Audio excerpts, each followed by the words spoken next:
हम क्लास 10वीं विज्ञान का एक प्रैक्टिस पेपर डिस्कस करेंगे हिंदी मीडियम में, जिससे आपको प्रश्नों के उत्तर कैसे लिखने हैं और दूसरा जो अब मार्किंग स्कीम होती है, कैसे नंबर दिए जाते हैं और किस तरह से आपका जो इस बार का प्रश्न पत्र होगा वो सारा आपको पता चल जाएगा। तो सबसे पहले जब हम बात करते हैं प्रश्न उत्तर की, तो जो दिशा निर्देश दिए होते हैं उससे आपको आइडिया मिल जाएगा कि हमारा नया प्रश्न पत्र इस बार का कैसा है। प्रश्न पत्र को 4 खंडों में विभाजित किया गया है, ए, ब, स और ड। टोटल जो प्रश्न पत्र में प्रश्न होंगे वो 36 होंगे, सभी अनिवार्य हैं। आंतरिक जो है उसमें विकल्प आपको दे रखे हैं। सबसे पहला जो खंड है उसके अंदर जो है 1 से 20 तक प्रश्न है और उसके अंदर अनेक भाग होंगे और हर भाग जो है एक एक अंक का होगा। इसके अंदर टोटल जो 20 प्रश्न हैं उनके टोटल अंक होते हैं 32। खंड ब के अंदर 21 से 26 लघु उत्तरीय प्रश्न हैं, जो कि आपके 6 प्रश्न हो गए 2-2 नंबर के, तो इनके अंक हो गए आपके 12।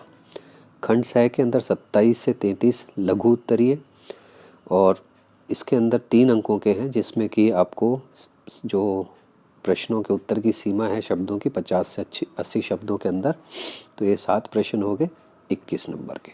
और खंड ड के अंदर जो है 34 से 36 3 प्रश्न होंगे 5 अंकों के दीर्घ उत्तरीय, जिसके अंदर आप 80 से 120 शब्दों में अपना उत्तर लिख सकते हो।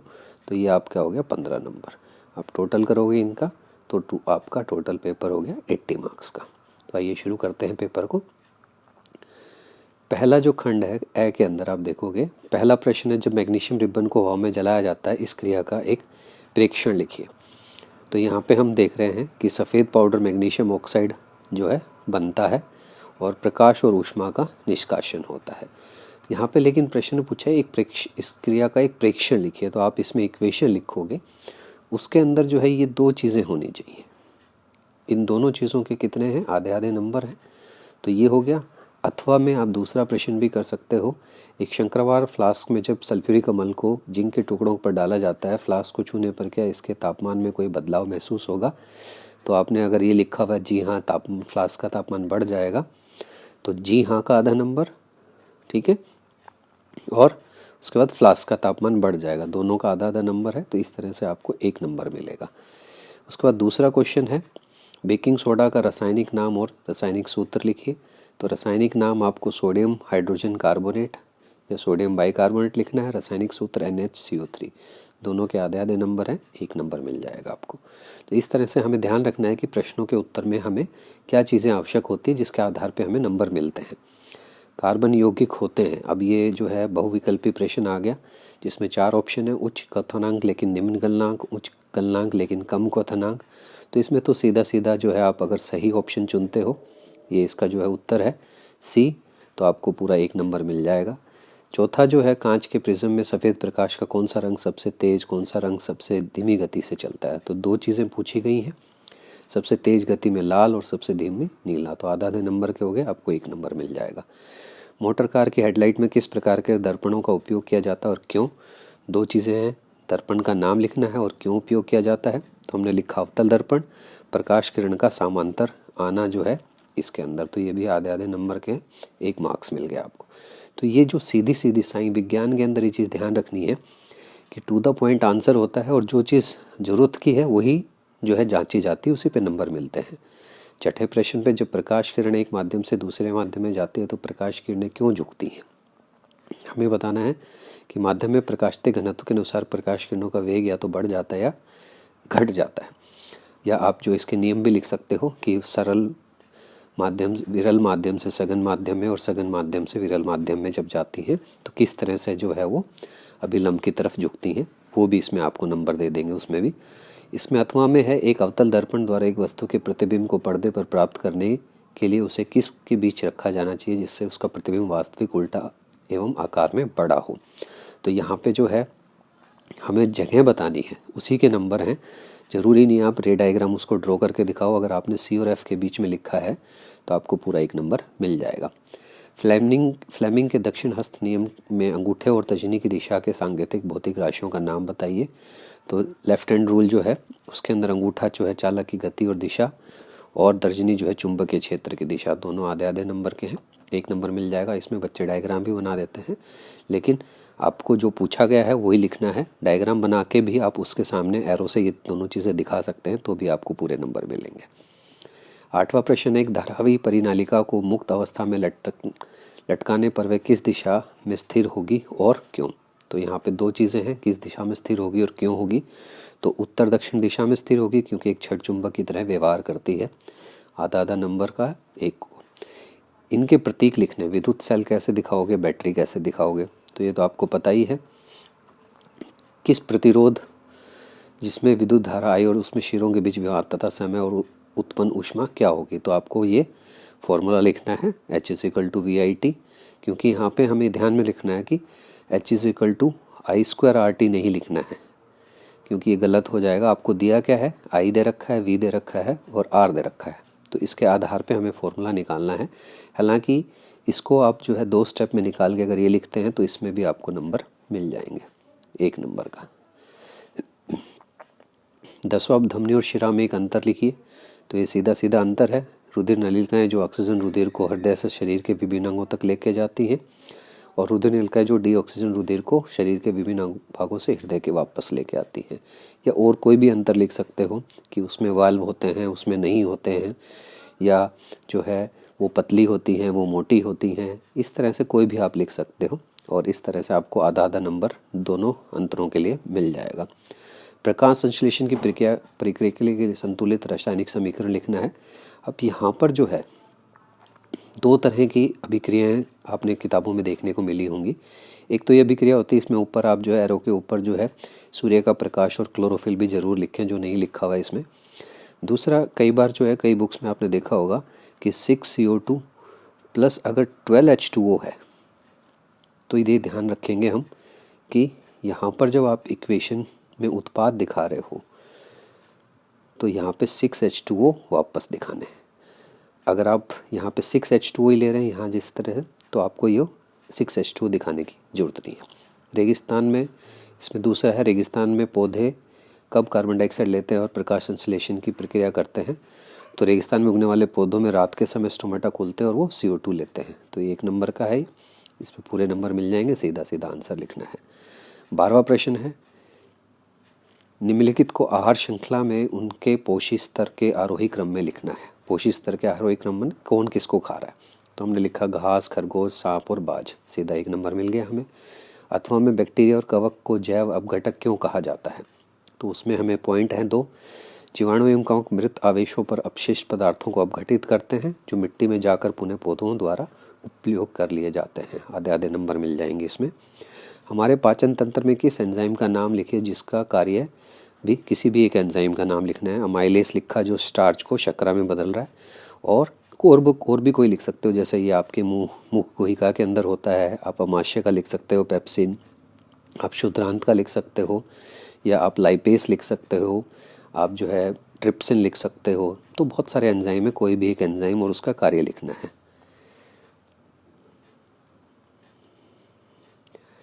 14वां प्रश्न है, अब ये जो प्रश्न होते हैं अभिकथन और कारण वाले, ये बड़े ध्यान से करने चाहिए आपको, क्योंकि इसमें आपको ये बताना होता है कि भाई दोनों चीज़ें सत्य हैं और उसकी सही व्याख्या है कि नहीं है, या एक चीज़ सत्य है, दूसरा दोनों चीज़ें सत्य हैं लेकिन व्याख्या सही नहीं है, एक सत्य है, या कोई भी। तो सबसे पहला जैसा प्रश्न है अभिकथन के अंदर, आप देखोगे श्वसन एक ऊष्माक्षेपी अभिक्रिया है। श्वसन एक ऐसी क्रिया जिसमें ग्लूकोज ऑक्सीजन के साथ मिलकर कार्बन डाइऑक्साइड और पानी में विघटित हो जाता है। प्रतिक्रिया कुछ ऊर्जा भी छोड़ती है।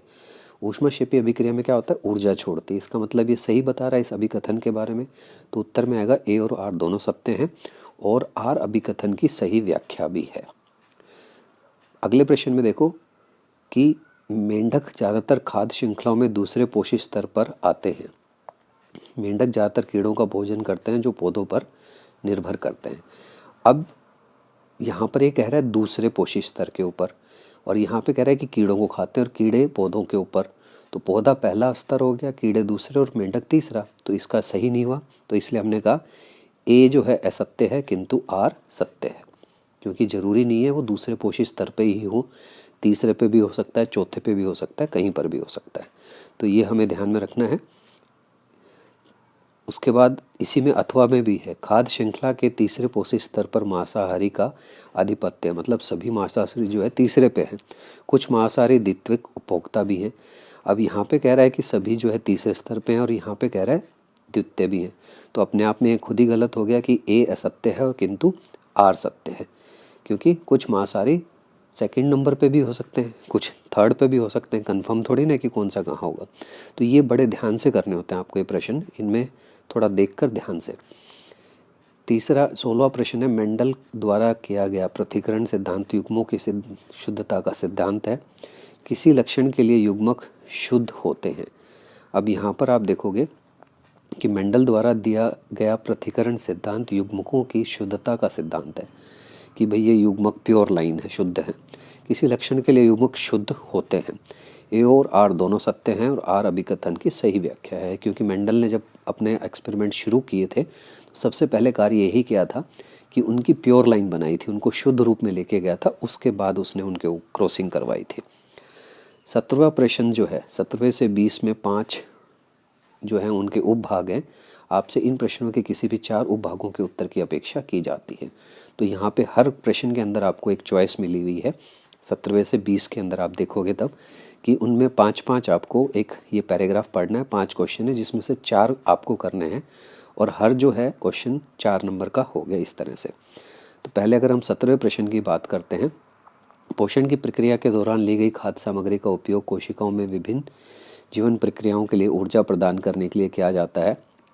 विविध जीव इसके अलग अलग तरीकों से प्रयोग करते हैं, कुछ ऑक्सीजन का उपयोग करते हैं ग्लूकोज को पूर्ण रूप से विघटित, तो कुछ ऐसे अन्य मार्गों का उपयोग करते हैं जिसमें ऑक्सीजन शामिल ना हो। इसके आधार पर भी हमें प्रश्नों के उत्तर देने हैं। 5 प्रश्न हैं जिसमें से 4 जरूरी हैं। पहला देखो, विभिन्न जीवों में ऊर्जा प्रदान करने के लिए ग्लूकोज का ऑक्सीकरण करने वाले 2 तरीकों के नाम लिखिए। अब इसमें हमें बताना है 2 तरीके कौन कौन से हैं। वायवीय श्वसन और अवायवीय श्वसन आ गया, श्वसन और श्वास, तो ये सीधी सी बात है, वायवीय और अवायवीय आप लिखोगे। 17वें का दूसरा है, अवायवीय श्वसन में देखी जाने वाली विशिष्ट प्रक्रियाएं क्या क्या हैं, तो इसमें हमें बताना है कौन कौन सी हैं। ऑक्सीजन की उपस्थिति, कार्बन डाइऑक्साइड का निष्कासन, ऊर्जा का विमोचन, लैक्टिक एसिड का बनना। तो एक को छोड़ के बाकी सब है, तो इसका उत्तर हो गया BCD। इसी तरह से जो है अगला तीसरा भाग है, मांसपेशियों में थकान होती है, वायवीय श्वसन, अवायवीय श्वसन, अवायवीय किण्वन और सांस लेना। तो अवायवीय श्वसन में क्या होता है, कौन सा चीज़ इकट्ठी हो जाती है, लैक्टिक अम्ल, आपने देखा होगा। ऑक्सीजन की उपस्थिति में पायरुवेट का विघटन होता है, कहाँ पर, ये माइटोकॉन्ड्रिया में। तो ये 4 प्रश्न हो गए। तो आपको ये देखना है कि आपको 5 कौन से बिल्कुल अच्छी तरह आते हैं, आप उन्हीं का उत्तर लिखें। तो 4 उसमें से करने हैं। मनुष्य में जब ग्लूकोज को तोड़ने के लिए शरीर को जब दिल और फेफड़े पर्याप्त ऑक्सीजन प्रदान नहीं कर सकते तो वे आराम से सांस लेते हैं ताकि ग्लूकोज को विघटित किया जा सके, ऐसा होता है, लैक्टिक अम्ल जब बनता है उसके अंदर। फिर प्रश्न 18 में प्रश्न पढ़िए और किन्हीं 4 का वही जो है अभी हमने बात करी थी 17 से 20 तक। संयोजकता किसी भी तत्व की संयोजकता उसके परमाणु के सबसे भारी कोश में उपस्थित संयोजक इलेक्ट्रॉन की संख्या को निर्धारित होती है और परमाणु आकार एवं परमाणु की त्रिज्या को संदर्भित करता है। परमाणु आकार का नाभिक के केंद्र और एक पृथक परमाणु में सबसे भारी कक्ष के बीच की दूरी है। तो इस पर आधारित प्रश्न उत्तर जब हम देखेंगे, परमाणु संख्या 12 वाले मैग्नीशियम तथा परमाणु संख्या 16 वाले सल्फर की संयोजकता बतानी है आपने। तो 12 में 2 8 2 हो जाएगा और 16 के अंदर 2 8 6 होगा, तो उसका अगर हम वैसे देखें तो ये +2 है और ये -2 है, लेकिन 2 and 2 लिखा है तो आपको सही मिल जाएंगे, आपको माइनस और प्लस लिखने की जरूरत नहीं होती है। किसी आवर्त के एक तत्व एक उनकी परमाणु संख्या दी गई है, आपको ये प्रश्न उत्तरों के हिसाब से ज्ञात करना है कि तत्वों की संयोजकता ज्ञात की जा सकती है। परमाणु संख्या दे रखी है सबकी, परमाणु के बाहरी कक्षों में उपस्थित संयुक्त इलेक्ट्रॉन की संख्या, परमाणु में उपस्थित इलेक्ट्रॉन की संख्या, 2 कक्षों के उपस्थित संयोजकता इलेक्ट्रॉन, तो बाहरी कक्ष में जो इलेक्ट्रॉन होते हैं उससे उसकी हम संयोजकता बताते हैं। प्रश्न बड़े सिंपल होते हैं ये इनमें जो है ये देख के हमें नहीं डरना चाहिए कि भाई बहुत बड़ा पैराग्राफ है, पढ़ना पड़ेगा, फिर उसके आंसर देने पड़ेंगे। ये बड़े स्कोरिंग वाले प्रश्न हैं आपके। किसी समूह के ऊपर से नीचे जाने पर संयोजकता क्या होती है, तो ऊपर से नीचे जब जाएंगे कि तो सभी के बाहरी कक्ष में समान इलेक्ट्रॉन होंगे, तो संयोजकता भी जो है समान रहेगी। दूसरे आवर्त में तत्वों की परमाणु त्रिज्या दी गई है, इनको हमें अरेंज करना है। तो परमाणु त्रिज्या जो है आप देख सकते हो अरेंज करने में कि सबसे कम, फिर उससे कम, उससे ज़्यादा, फिर उससे ज़्यादा। तो ऑक्सीजन, फिर कार्बन, फिर जो है बोरोन, फिर बेरिलियम और फिर लिथियम। तो इस हिसाब से हम इसके अंदर ए पे निशान लगा देंगे। फिर जो है ग्राफ प्रदर्शित क्या कर रहा है यहाँ पे, ऊपर से नीचे आने पर परमाणु त्रिज्या बढ़ती है, बाएं से दाएं जाने पर परमाणु त्रिज्या बढ़ती है, ऊपर से नीचे आने पर परमाणु त्रिज्या घटती है, बाएं से दाएं जाने पर परमाणु त्रिज्या घटती है। तो जब बाएं से दाएं जाते हैं तो परमाणु त्रिज्या घटती है, क्योंकि कक्षों की संख्या उतनी ही रहती है। और जो है परमाणु संख्या जब बढ़ रही है तो उसके अंदर आपको ध्यान होगा कि जो उसका नाभिक है उसके अंदर प्रोटॉन संख्या बढ़ने के कारण वो भारी इलेक्ट्रॉन को अपनी ओर आकर्षित कर लेता है। इसी तरह से फिर जो है 19वें में आप देखोगे कि फिर हमें वही क्वेश्चन, दो प्रकार के लेंस, पहला आईपीस जो आँख की ओर से एक वस्तु की ओर ऑब्जेक्टिव लेंस होता है, ये आपका डायग्राम दिखा रखा है एक तरह से, जो आपका माइक्रोस्कोप होता है उसके अंदर। और आईपीस एक आवर्धक लेंस की तरह कार्य करता है और ऑब्जेक्टिव द्वारा बनाए गए मध्यस्थ प्रतिबिंब में आवर्धित करता है। ऑब्जेक्टिव लेंस एक उत्तल लेंस है जिसकी फोकस दूरी कम एवं आवर्धन क्षमता 5x से 100x होती है, मतलब 5 गुना से 100 गुना। आईपीस एक अधिक फोकस दूरी का उत्तल लेंस होता है। यहाँ दिए गए संयुक्त सूक्ष्मदर्शी के किरण आरेख में ऑब्जेक्टिव लेंस वस्तु का वास्तविक उल्टा और बड़ा प्रतिबिंब बनाएगा, जबकि आईपीस वस्तु का कार्य करेगा क्या, आवर्धक ग्लास की तरह कार्य करता है और वस्तु का आभासी सीधा और बड़ा प्रतिबिंब बनाता है।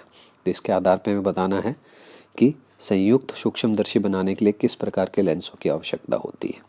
तो हमें चाहिए उत्तल लेंस। उसके बाद में जो ऑब्जेक्टिव लेंस होता है वो क्या होता है, कम फोकस दूरी और अधिक क्षमता वाला। ऑब्जेक्टिव लेंस द्वारा बनने वाला प्रतिबिंब कैसा बनता है, वास्तविक, उल्टा और बड़ा। तो आप देखोगे कि सारे उत्तर पैराग्राफ के अंदर ही दिए होते हैं, बस आपको पैराग्राफ ध्यान से पढ़ना होता है। आईपीस के लिए आपको क्या चाहिए, प्रतिबिंब आई का वस्तु का कार्य करना, और आईपीस एक आवर्धक लेंस की तरह कार्य करता है और वस्तु का आभासी सीधा और बड़ा प्रतिबिंब बनाना आता है। तो ये ध्यान रखना है कि 5 में से जो 4 बिल्कुल सही प्रश्न आते हैं वही करने हैं आपने।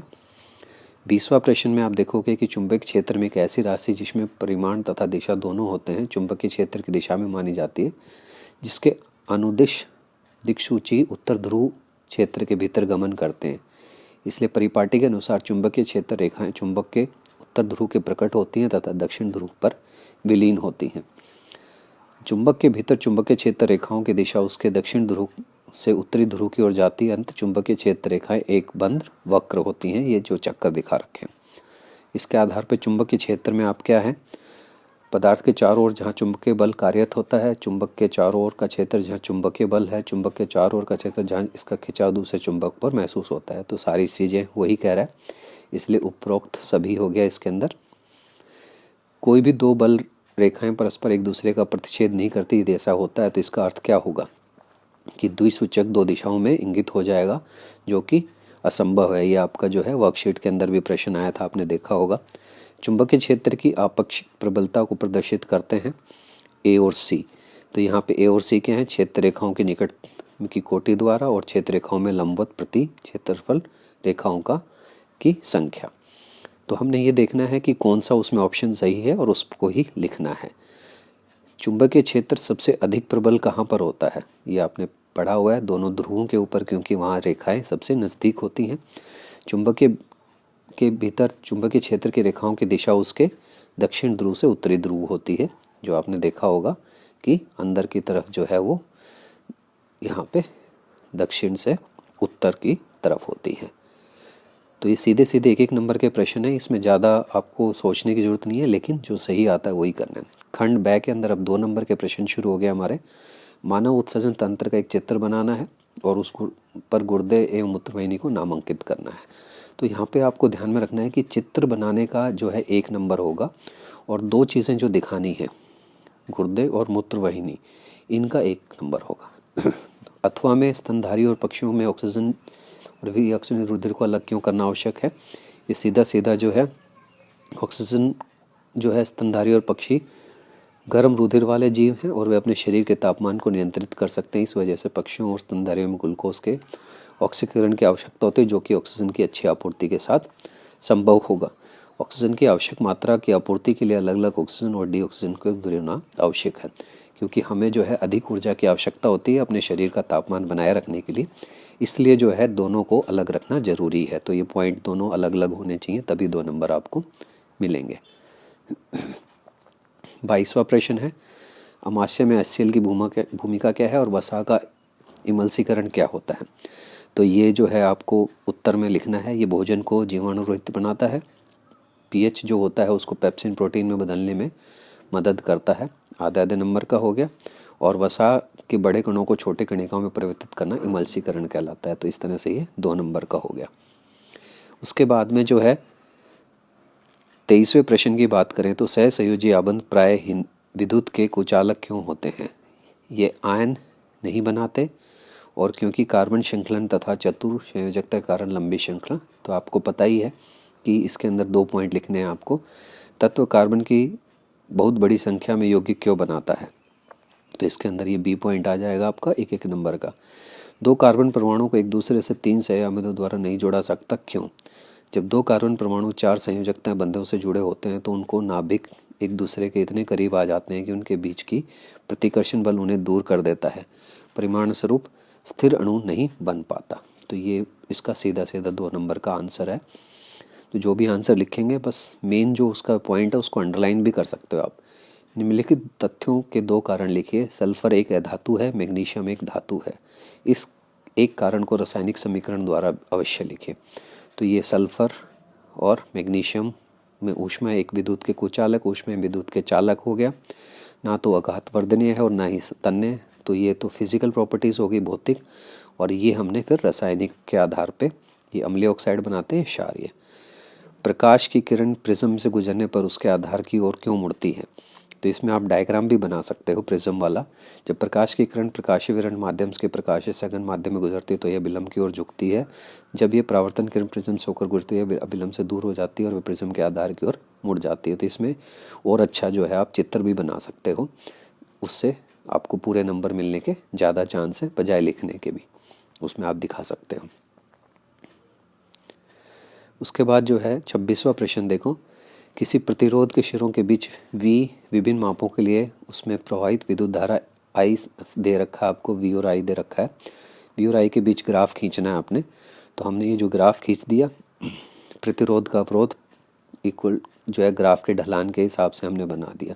तो यहाँ पे ग्राफ खींचने का 1 नंबर है और ये जो ढलान से जो है आपने R की जो वैल्यू निकाली उसका आधा नंबर मिला के 1 नंबर है, X और Y एक्सिस के आधार पे। 27वां जो है खंड से है, जो 3 नंबर के प्रश्न है।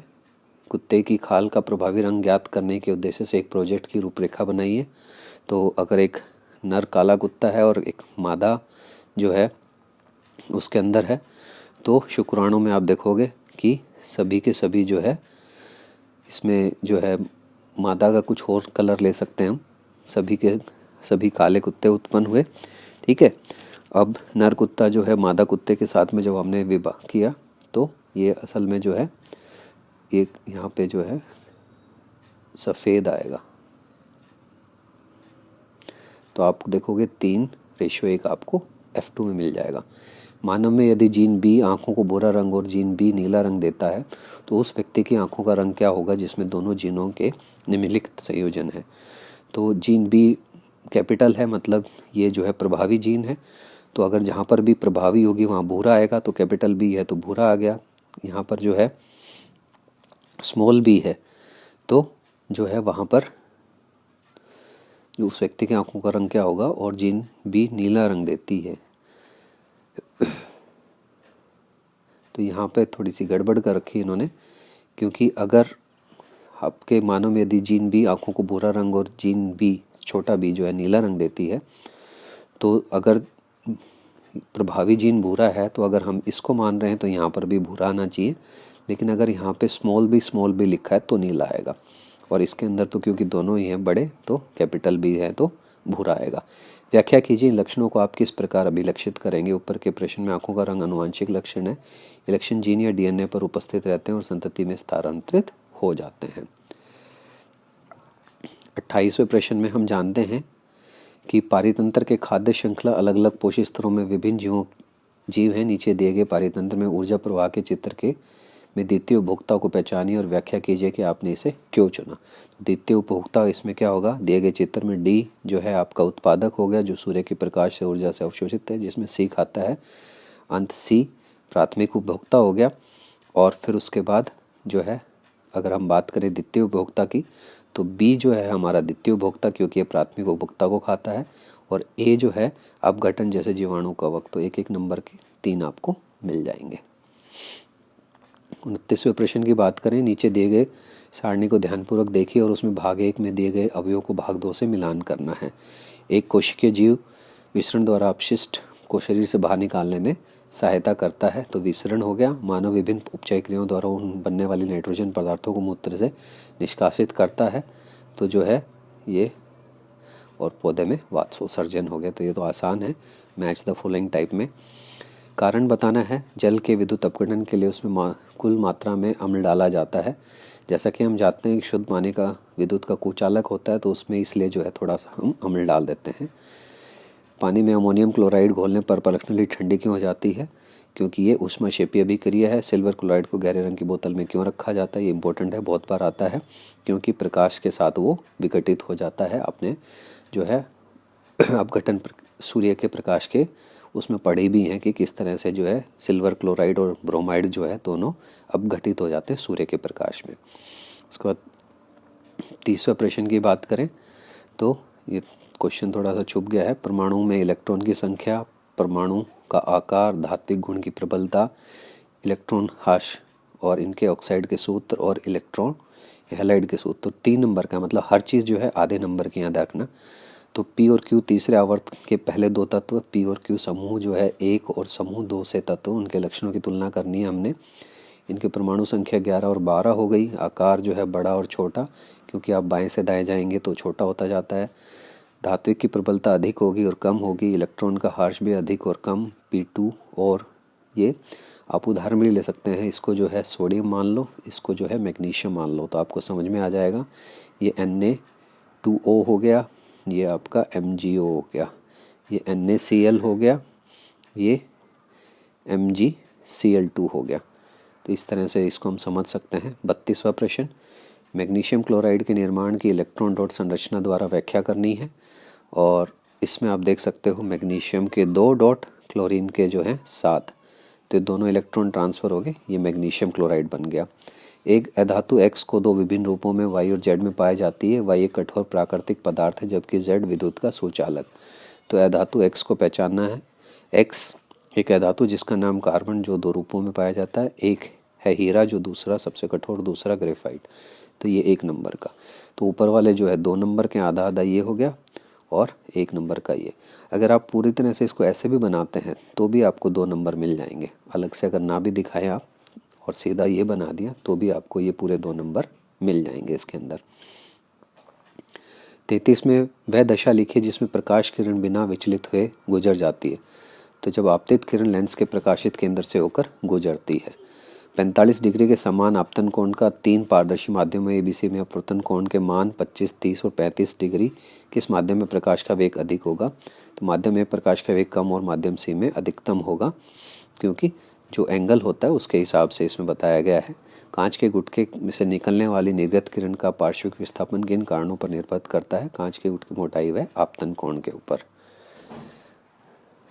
34वां प्रश्न जो है खंड है 34 5 नंबर का है। दिए गए लवण विलयनों में आप कितने pH मान की कल्पना करते हैं और क्यों। सोडियम क्लोराइड, कॉपर सल्फेट और Na2CO3। तो NaCl प्रबल अम्ल है। Na जो है HCl और NaOH से, तो इनका pH जो है एक उदासीन हो जाएगा। उसके बाद कॉपर सल्फेट जो है सल्फ्यूरिक अम्ल और कॉपर हाइड्रोक्साइड, इसका pH जो है, क्योंकि यहाँ पे सल्फ्यूरिक अम्ल स्ट्रॉन्ग है तो 7 से कम होगा। Na2CO3 के अंदर NaOH जो है तो 7 से ज़्यादा होगा। अल्कोहल और ग्लूकोज दोनों में ही हाइड्रोजन है, परंतु इसका विद्युत चालन नहीं होता। ये प्रश्न भी बहुत बार आता है, क्योंकि वो आयन में तब्दील नहीं हो पाता, जबकि ग्लूकोज के अंदर नहीं हो पाता। अल्कोहल ग्लूकोज के अंदर जो है वो कोवलेंट बॉन्डिंग होती है। बेकिंग पाउडर बनाने के लिए बेकिंग सोडा में टार्टरिक अम्ल क्यों मिलाया जाता है, ताकि गर्म करने पर NH3 विघटित होता है और सोडियम कार्बोनेट बनाता है, जिससे टार्टरिक एसिड डालकर उदासीन किया जाता है। यदि इसे न डाला जाए तो केक सोडियम कार्बोनेट के कारण कड़वा हो जाएगा। तो ये बड़े ध्यान में रखना है आपको। मुंह का पीएच 5.5 हो जाने पर दंत क्यों आरंभ हो जाता है? क्योंकि उसमें जो आपने पढ़ा होगा कि अम्लीय होने के कारण जो है वो मुंह में अम्ल बन जाएगा और वो हमारे दांतों की ऊपर की परत जो है इनेमल को ख़राब कर देता है। हम किस प्रकार कह सकते हैं कि कॉपर सल्फेट के क्रिस्टलों में जन क्रिस्टिकुलर है? तो इसमें आप उदाहरण में भी लिख सकते हो। आपके 3 है इसके अंदर, सोडियम कार्बोनेट के अंदर जो है 10 अणु हैं, कॉपर सल्फेट के अंदर 5 हैं और जो है कैल्शियम सल्फेट के अंदर 2 हैं। तो ये 3 उदाहरण आप इसमें बता सकते हैं। 35वां द्विखंडन बहुखंडन में किस प्रकार भिन्न है? तो द्विखंडन में 2 बनते हैं, बहुखंडन में बहुत सारे बनते हैं। केंद्र कोशिका और साथ साथ विभाजित होते हैं, पहले केंद्रक और बाद में कोशिका। एक स्टॉक में 26 क्रोमोसोम और शियोन में 24। इन बढ़ने वाले पौधे में जड़ और अंड कोशिका में क्रोमोसोमों की संख्या बतानी है। तो पौधे का जड़ तंत्र स्टॉक कहलाता है, जबकि फूल बनने वाला शियोन। तो सोमेटिक कोशिकाओं में क्रोमोसोम की संख्या समान रहती है, जबकि लिंग कोशिकाओं में क्रोमोसोम की संख्या आधी हो जाती है। जड़ों में क्रोमोसोम की संख्या 56 ही रहेगी और अंड कोशिकाओं में 12 हो जाएगी। तो ये थोड़ा सा क्वेश्चन हायर लेवल का है। बाकी आप ध्यान में रख सकते हैं कि जो जर्म लेयर होती है, मतलब जो हमारे सेक्स क्रोमोसोम होते हैं उसमें आधे हो जाते हैं और बाकी जो हमारे शरीर के क्रोमोसोम्स में वो उतने ही रहते हैं। प्लेसेंटा भ्रूण विकास के लिए अत्यंत आवश्यक है। एक विशेष ऊतक जिसकी सहायता से भ्रूण को पोषण मिलता है और द्वारा उत्पन्न पदार्थ को ये माँ के रुधिर से स्थानांतरित करता है। शुक्रवाही को अवरुद्ध करने से गर्भाधान रोका जा सकता है। न मिलने से कारण निषेचन नहीं होगा, इसलिए रोका जा सकता है। अंडवाहिनी को अवरुद्ध करने पर कोशिका मोचन न होने से शुक्राणु निषेचन नहीं होगा। और ये फिर आपको ABC जो है DE नामांकित करने मूत्राशय, शुक्रवाहिनी, मूत्रमार्ग और विषण में कार्य ये नर में शुक्राणु एवं टेस्टोस्टेरोन का उत्पादन करता है। तो एक नंबर के प्रश्न है ये, आपको बड़े ध्यान से करने होंगे 5 नंबर वाले, क्योंकि ये दिखने में बड़े होते हैं, बाकी एक नंबर में विभाजित होते हैं। तो आराम से आप इसको ले सकते हैं। आखिरी प्रश्न है, किसी चालक द्वारा प्रतिरोध 1 ओम है, इससे आप कब कहते हैं? तो जब 6 ओम प्रतिरोध के सिरों पर विभवांतर 12 ओम होगा। तो इसको आप किसी तरह भी से भी समझा सकते हैं कि V = IR, तो R जो है आपका 1 कब होगा? जबकि इस चालक की लंबाई उसके आरंभिक लंबाई की आधी हो जाएगी। तो प्रतिरोध क्या होगा और दिए गए परिपथ का प्रभावी प्रतिरोध क्या होगा? तो इस तरह से इनके आप प्रश्न उत्तरों को देखोगे तो ये न्यूमेरिकल है, इसको आप करोगे। न्यूमेरिकल में ऐसा होता है कि उत्तर के नंबर नहीं होते, अलग अलग हर पॉइंट के नंबर होते हैं, आप देख सकते हो।